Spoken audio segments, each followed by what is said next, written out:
So right before we started filming, you were mentioning breastfeeding and how your role in the military affected that at one point. So can you share that story? Oh yeah. So I was determined I was going to breastfeed both of my children despite being in the military for at least a year. That was my goal. Right.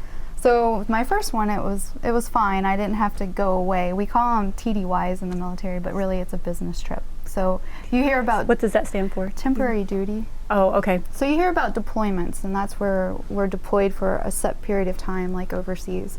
But a TDY we do all the time, where you may have to go somewhere for 3, 4, 5 weeks, sometimes even longer than that, to another location.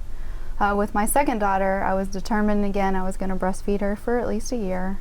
My background's in public health. I have a master's in public health, so that's kind of important to me. Right. Just a personal choice. About 8 months into breastfeeding, my boss told me that I had to go away for 4 months, and I was leaving immediately. So immediately I had to try to pump as much as I could and store it in the freezer, and then take my breast pump with me and try to keep pumping and sending it back. And How far away were you? I was in North Dakota, North Okay. Dakota, and she was in Texas. So were you like overnighting yes. breast milk? Yes. Putting it in little bags, sticking it in the freezer, shipping it on dry ice back to her because I didn't want her to go on formula. I didn't want an abrupt change like that. Not only is mom gone all of a sudden, Right. but then changing her her nutritional needs all at the same time.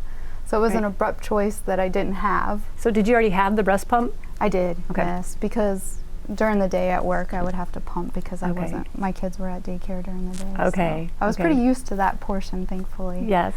But yeah. And so how long were you able to keep that up? Yep, she was able to still have breast milk for the entire first year. So we Wow, made it happen. that's so amazing. It wasn't easy, but we made it happen. Yeah, that's commitment. Back to the birthday thing, we were talking about that. It was her 1-year birthday. I was gone too for her first birthday.